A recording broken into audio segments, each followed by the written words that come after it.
오늘 보실 말씀은 구약 성경 488면에 사무엘하 16장 1절부터 23절 말씀까지를 제가 한 절 읽고 여러분들 한 절 읽고 교독하며 읽도록 하겠습니다. 사무엘하 16장 1절로 23절입니다. 다윗이 마루턱을 조금 지나니 무비보셋의 종 시바가 안장 지은 두 나귀에 떡 200개와 건포도 100송이와 여름 과일 100개와 포도주 한 가죽 부대를 싣고 다윗을 맞는지라.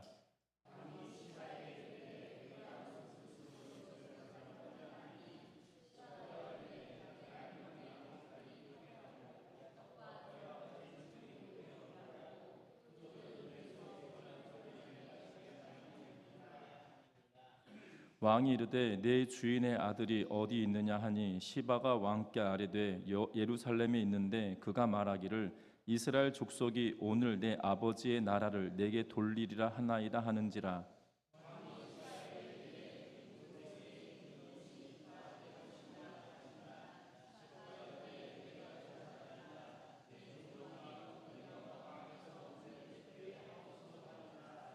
다윗 왕이 바후림에 이름에 거기서 사울의 친족 한 사람이 나오니 게라의 아들이요 이름은 시므이라. 그가 나오면서 계속하여 저주하고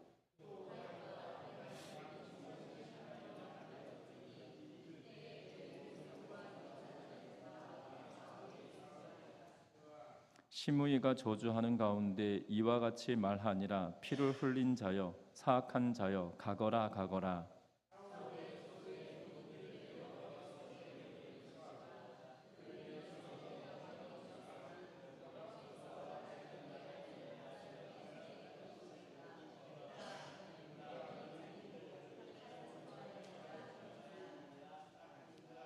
수르야의 아들 아비새가 왕께 여짜오되 이 죽은 개가 어찌 내 주 왕을 저주하리이까 청하건대 내가 건너가서 그의 머리를 베게 하소서 하니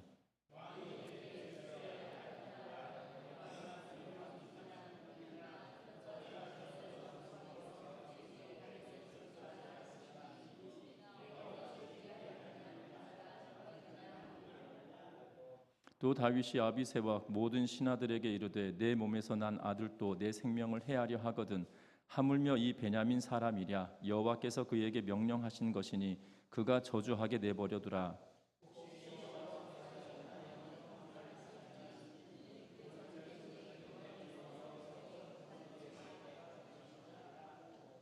다윗과 그의 추종자들이 길을 갈 때에 시므이는 산비탈로 내려가면서 저주하고 그를 향하여 돌을 던지며 먼지를 날리더라.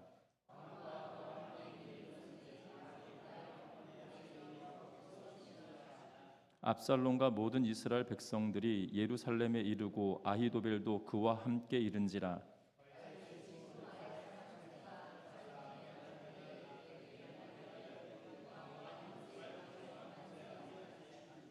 압살롬이 후세에게 이르되 이것이 내가 친구를 후대하는 것이냐 내가 어찌하여 내 친구와 함께 가지 아니하였느냐 하니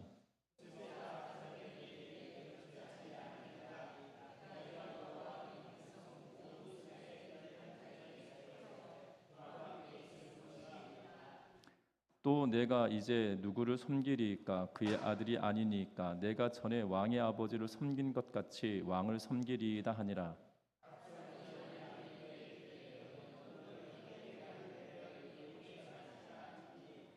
아히도벨이 압살롬에게 이르되 왕의 아버지가 남겨두어 왕궁을 지키게 한 후궁들과 더불어 동침하소서. 그리하면 왕께서 왕의 아버지가 미워하는 바 됨을 온 이스라엘이 들으리니 왕과 함께 있는 모든 사람의 힘이 더욱 강하여지리이다 하니라.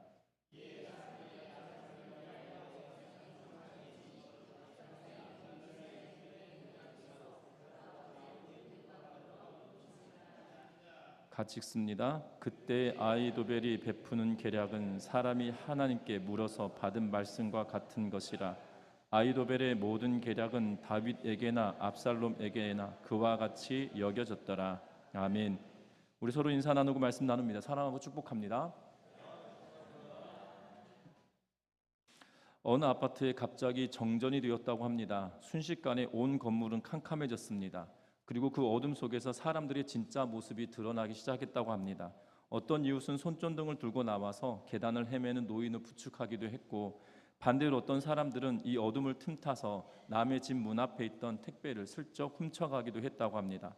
평소엔 웃으며 인사하던 이웃이 갑자기 언성을 높이며 관리사무소에 가서 이 빨리 전기가 들어오지 않음에 대하여 이 성토하는 그러한 일들도 있었다고 합니다. 정작 전기가 끊긴 상황에서도 촛불 하나를 켜놓고 묵묵히 가족을 다독이며 곧 전기가 들어올 거라고 기다리는 사람도 있었다고 합니다. 빛이 있을 때는 그가 어떤 사람인지 잘 알 수 없었지만 빛이 사라지고 어둠이 찾아오자 각 사람의 마음속에 있던 것들이 고스란히 드러나게 되었다라는 사실입니다. 특별히 오늘 성경의 말씀에 다윗도 지금 어둠의 터널을 지나가고 있을 때, 어찌 보면 이스라엘의 어두움이 내려앉은 그때 반역이라고 하는, 또한 역모라고 하는 상황이 그 땅에 내려앉았을 때 그들에게 나타나는 그러한 모습들이 고스란히 드러나고 있다는 겁니다. 특별히 오늘 본문은 이 여러 명의 사람들이 등장합니다. 우리가 잘 알고 있는 인물인 시바와 그리고 시므아 그리고 다윗 그리고 후세, 아이도벨, 이러한 사람들이 중점적으로 보고되어지고 있는 그러한 모습을 보게 되죠. 어둠이 내려앉은 유다 땅에, 어둠이 내려앉은 이스라엘 땅에 정말 어떠한 이 일들이 그들에게 벌어지고 사람들의 군상의 모습이 나타나고 있는지 오늘 본문의 말씀을 통해서 살펴보고, 그러면 우리는 어떠한 길을 선택하며 살아갈 것인지 다시 한번 결단할 수 있는 복된 시간 되시기를 주의 이름으로 부탁드립니다. 먼저 오늘 16장에 등장하는 인물은 시바라고 하는 인물입니다.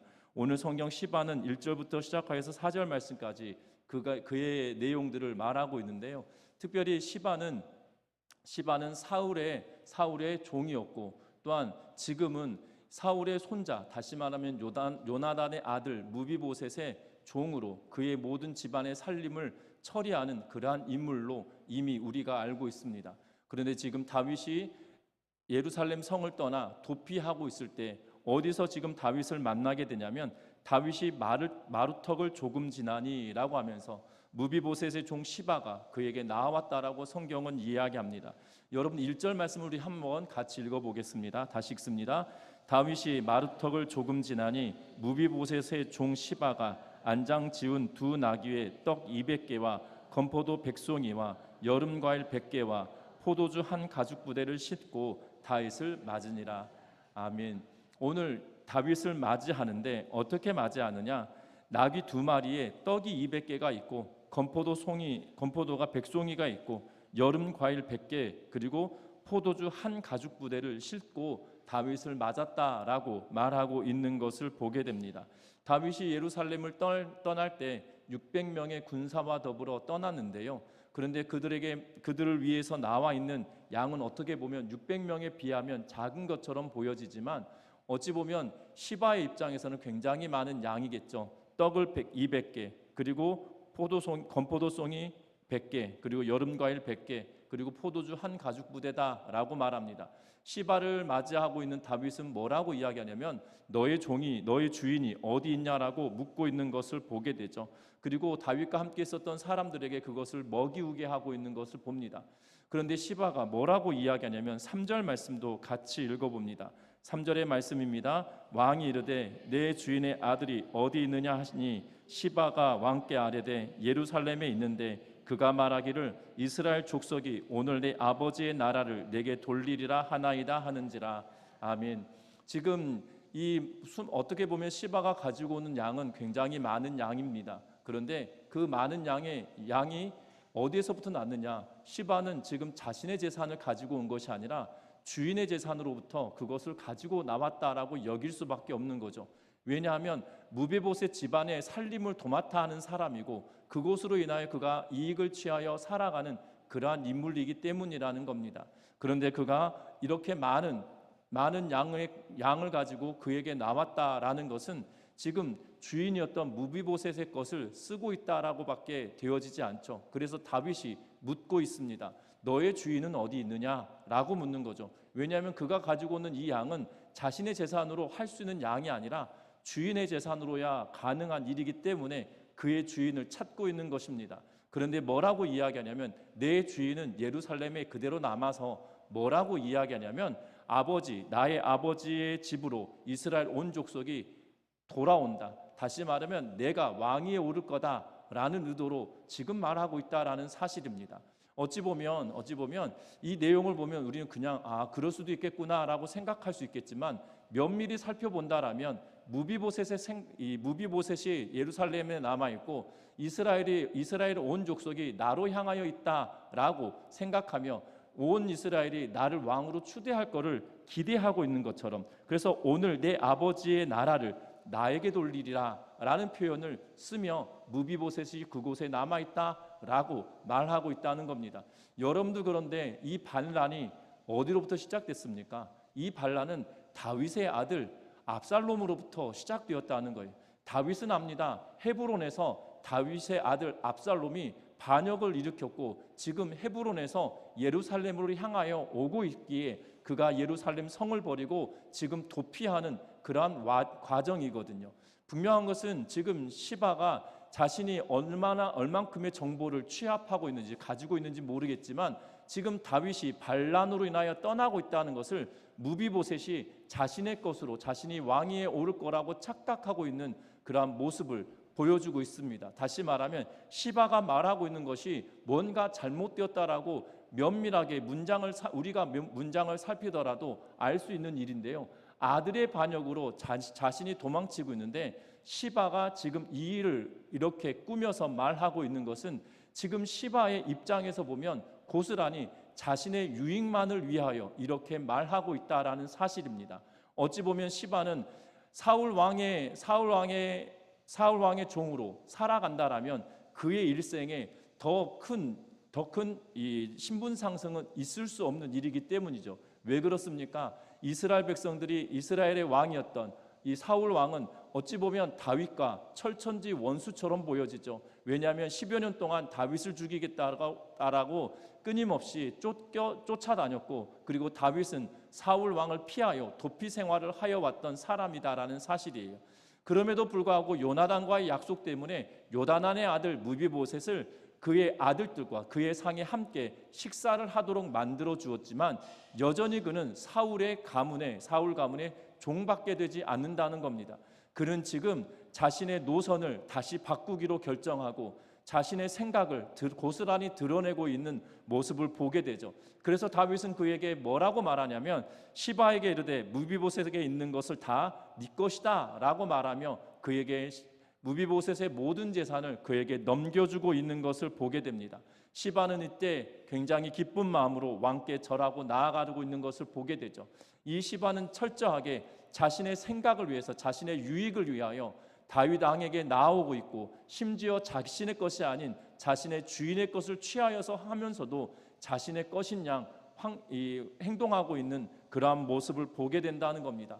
어둠이 우리의 삶에 내려앉았을 때 어찌 보면 우리의 주변에도 이러한 인물들이 있을 수 있다는 거고, 어찌 보면 내가 이러한 인물이 될 수도 있다라는 사실들을 주의하면서 정말 하나님의 말씀의 선택을 따라가는 은혜가 있기를 바랍니다. 두 번째 인물은 시므이라고 하는 인물입니다. 이 시므이에 대해서 이야기할 때 뭐라고 기록하고 있냐면 5절 말씀 같이 한번 읽어봅니다. 다윗 왕이 바후림에 이름에 거기서 사울의 친족 한 사람이 나오니 게라의 아들이요 이름은 시므이라. 그가 나오면서 계속 저주하고. 오늘 성경의 말씀 보면 시므이가 왕이 바후림에 도착했을 때 시므이가 나와서 계속적으로 저주합니다. 그 저주의 내용은 6절부터 시작해서 기록하고 있는 것을 보게 되죠. 그러면서 8절에 뭐라고 이야기하냐면 사울의 족속의 모든 피를 여호와께서 너에게 돌리셨도다 라고 하면서 다윗 왕을 저주하고 있는 모습을 보게 됩니다. 그도 그럴만합니다. 왜냐하면 그들의 가문이 왕가였잖아요. 사울 왕이 베냐민의 후손이었고 특별히 사울의 친족이었기에 왕의 인척으로 그가 누릴 수 있는 것들이 누려지다가 지금 왕이 바뀜으로 말미암아 가문이 바뀐 겁니다. 지파가 바뀐 거예요. 베냐민 지파에 속한 사울이 왕이었다라면 지금은 유다에 속한 다윗이 왕이 되어져 버렸기에 2세의 가문에 다윗이 왕이었고, 지금 사울의 친족들이 다 지금 이 역사의 뒤안길로 흩어져 버린 그러한 상황에 다윗이 지금 왕위를 쫓겨나 예루살렘을 떠나 지금 도피하고 있다는 말에 그가 나와서 말하고 있는 그러한 모습을 보게 된다는 겁니다. 분명한 것은 이 시므이가 다윗을 저주하면서 또한 시므이는 다윗과 그의 신하들에게 돌까지 던지며 이 저주를 퍼붓고 있는 그러한 모습을 보게 된다라는 사실입니다.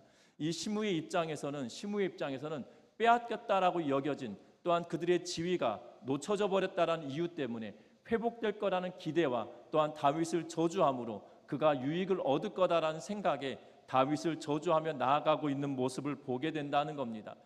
뿐만 아닙니다. 오늘 성경에 등장하는 인물은 후세라고 하는 인물이죠. 이 후세가 압살롬에게 나아갑니다. 압살롬에게 나아가는데 15절과 16절 말씀을 17절 말씀까지 같이 읽어봅니다. 압살롬과 모든 이스라엘 백성들이 예루살렘에 이르고 아히도벨도 그와 함께 이른지라. 다윗의 친구 아렉 사람 후세가 압살롬에게 나아갈 때에 그에게 말하기를 왕이여 만세, 왕이여 만세하니 압살롬이 후세에게 이르되 이것이 내가 친구를 후대하는 것이냐, 내가 어찌하여 내 친구와 함께 가지 아니하였느냐 하니. 오늘 성경에 보면 후세가 압살롬을 만납니다. 이 후세가 압살롬에게 갔던 이유는 다윗에게 나아갔지만 다윗이 후세에게 말하여 너는 압살롬에게 가서 아히도벨의 계략을 무너뜨려라 라는 사명을 가지고 그가 나아가고 있는 것을 보게 되죠.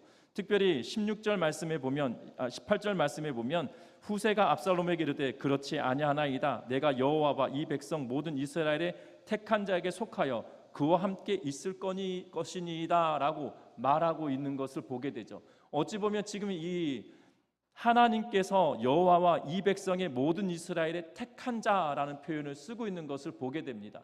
후세의 입장에서 보면 지금 다윗과 함께 지금 이 모든 일들을 진행하며 압살롬에게 투항한 것처럼, 압살롬에게 나아간 것처럼 보여지지만 이 후세는 명확하고 분명하게 그의 심중에 두고 있는 것이 있다라는 거예요.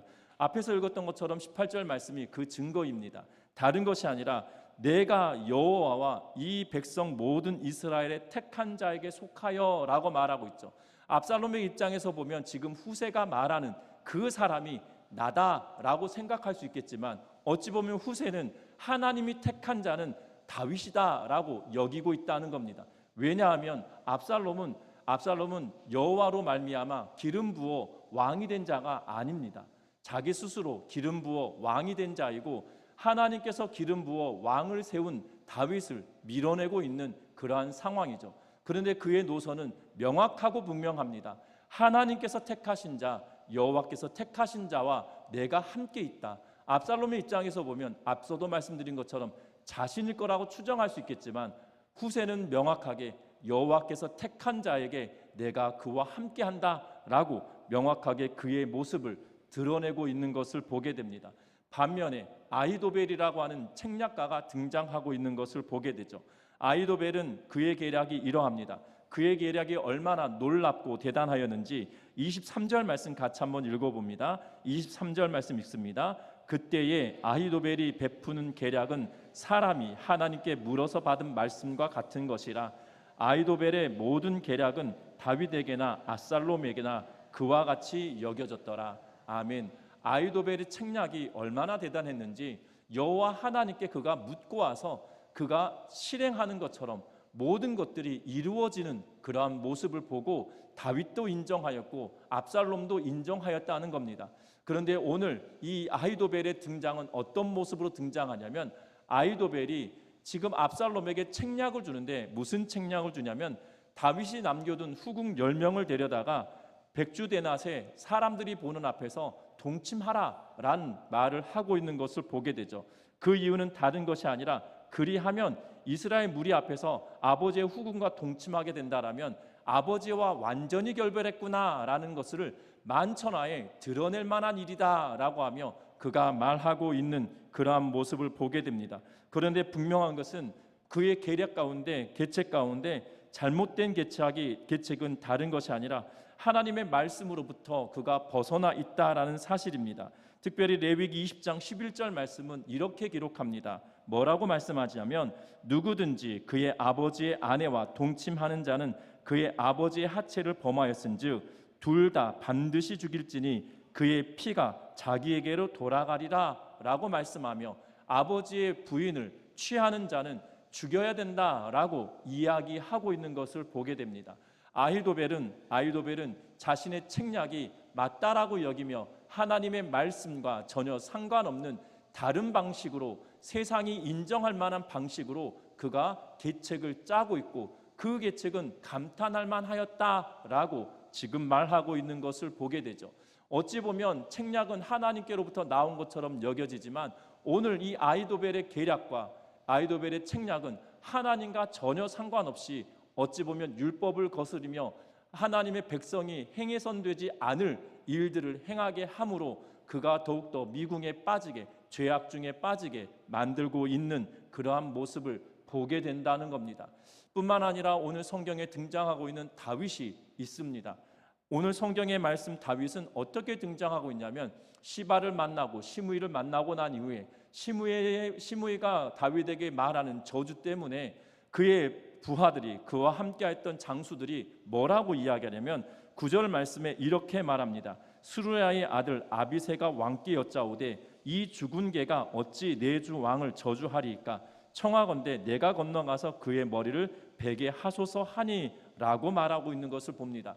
지금 스루야의 아들 아비새가 이야기했습니다. 그런데 10절 말씀에 보면 왕이 뭐라고 이야기하냐면 왕이 이르되 스루야의 아들들아 라고 하면서 지금 아들들이라고 하면서 말하고 있는 것을 보게 되죠. 결국 아비새가 이야기는 했지만 그와 함께 있었던 사람은 그의 형제였던 요압이 함께 있던 걸로 추정할 수 있는 대목입니다. 결국 요압과 수랴의 아들 아비새, 이 두 형제가 왕에게 나와서 시므이가 저렇게 저주하는데 그대로 두실 것입니까? 우리가 지금 건너가서 저 사람의 목을 베겠다라고 말할 때 다윗의 고백이 놀랍습니다. 뭐라고 이야기하고 있냐면 11절과 12절 말씀을 같이 한번 읽어봅니다. 같이 읽습니다. 또 다윗이 아비새와 모든 신하들에게 이르되 내 몸에서 난 아들도 내 생명을 해하려 하거든 하물며 이 베냐민 사람이랴 여호와께서 그에게 명령하신 것이니 그가 저주하게 내버려두라. 혹시 여호와께서 나의 원통함을 감찰하시리니 오늘 그 저주 때문에 여호와께서 손으로 내게 갚아 주시리라 하고. 아멘. 지금 다윗은 그가 저주하는 것들을 받아들이고 있는 것을 보게 되죠. 여러분들, 남이 나에게 저주하고 역설을 퍼부으면 아무리 선한 사람이라 할지라도 이게 분노가 치밀은 것은 당연할 것입니다. 그렇습니다. 저도 착하게 보이고 선하게 보이시지 않습니까? 아닌가 봅니다.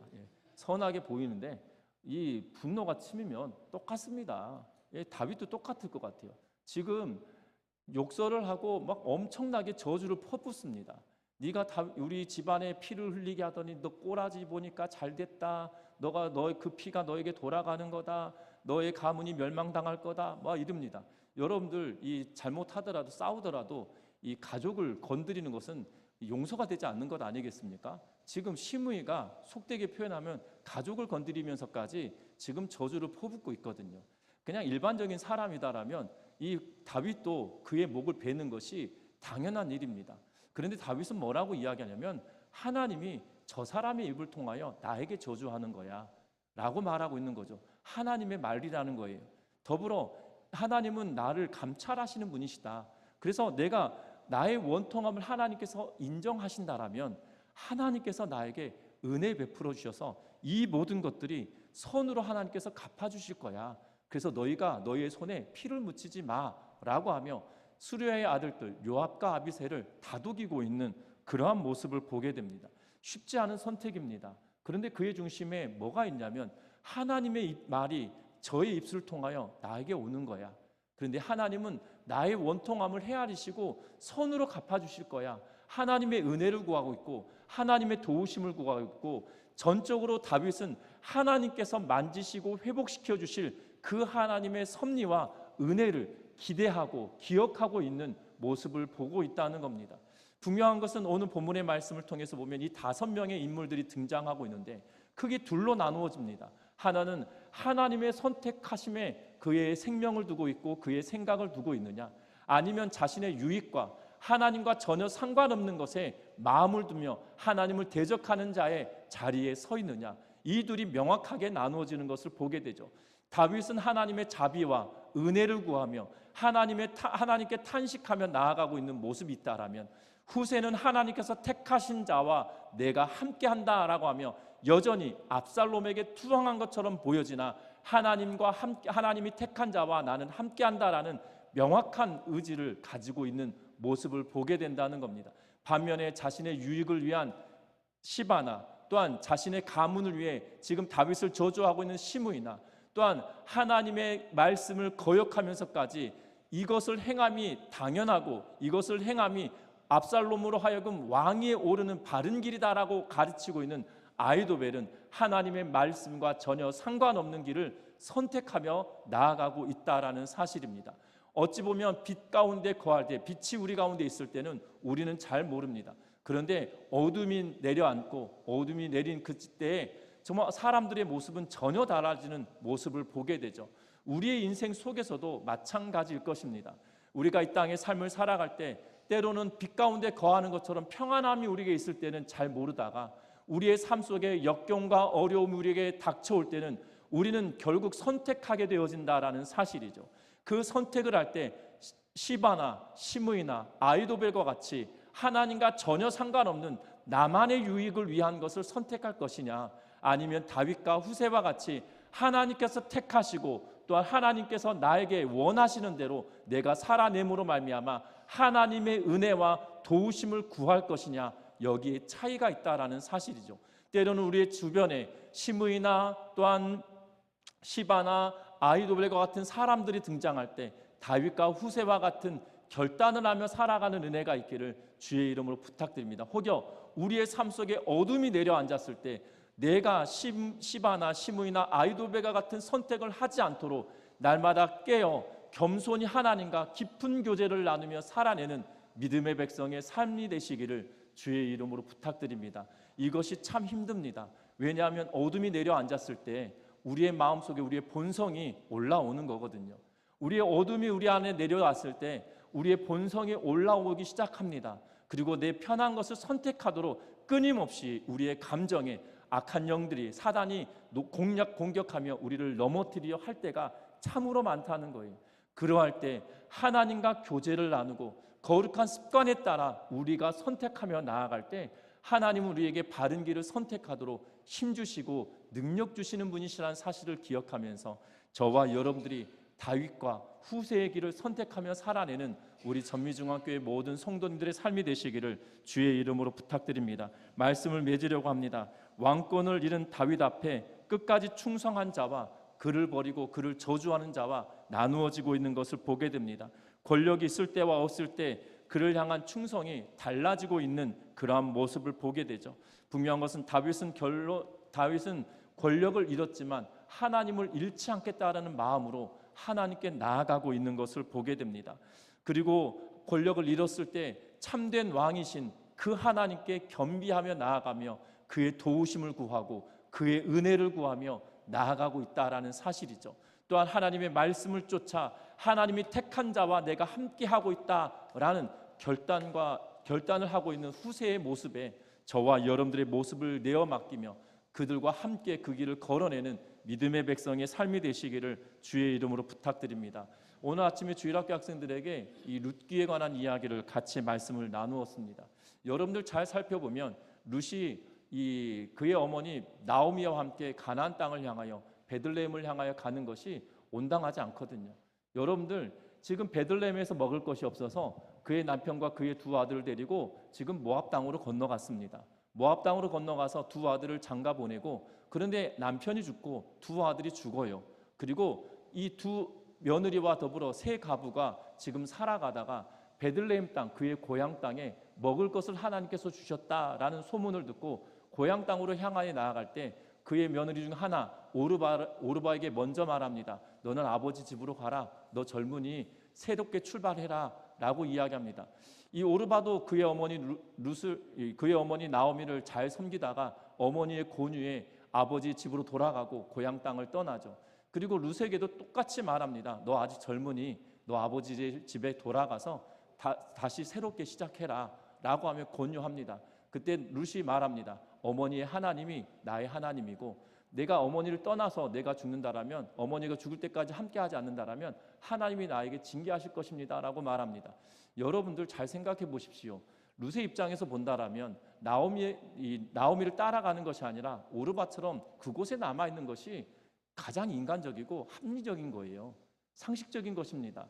지금 가나안 땅을 돌아가 베들레헴 땅에 간들 우리는 본문의 내용을 이미 알고 있기 때문에 하나님께서 복 주신다라고 생각하지만, 앞일을 모르는 당사자 입장에서 본다라면 이곳에서 사는 게, 지금 룻의 입장에서는 모압 땅에 남아 있는 게 훨씬 낫거든요. 여기서 과부이지만 또 이 베들레헴에 가도 여전히 과부이고, 여기서 어려운 상황이 있지만 베들레헴 땅에 가면 똑같이 어려운 상황입니다. 그런데 여기가 모압 땅에 나은 이유는 그가 평생 살아온 것이거든요. 평생 살아온 것에 살 도리를 찾아낼 수 있는 방식이 훨씬 큽니다. 그런데 다른 나라에 가서 다른 방식의 삶을 선택하며 나아가는 게 더 힘든 일이에요. 그런데 룻은 말하죠. 어머니의 하나님이 나의 하나님입니다. 어떻게 가능할까요?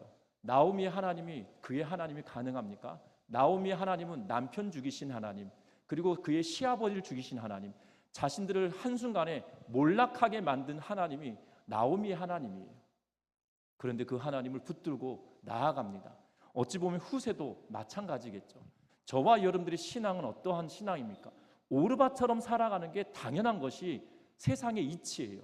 그런데 그 이치를 거스르고 정말 하나님의 말씀을 붙들고 그 길을 선택하며 나아갈 때 믿음의 용사가 되어진다는 걸 기억하면서 우리 전미중학교의 모든 성도님들이 하나님의 말씀을 온전하게 붙들고 그 말씀을 충실하게 의지하며 하나님의 말씀은 1.1획도 변함없는 살아있는 하나님의 말씀이란 확신을 가지고 그 말씀을 붙들고, 때로는 힘들고 곤고하고 우리의 환경이 망한 것처럼 여겨진다는 그런 상황이 있다 할지라도 그 말씀을 붙들고 끝까지 나아가는, 그래서 하나님의 은혜를 누리며 살아가는 우리 전미중학교의 모든 성도님들의 삶이 되시기를 주의 이름으로 부탁드립니다. 찬양하겠습니다.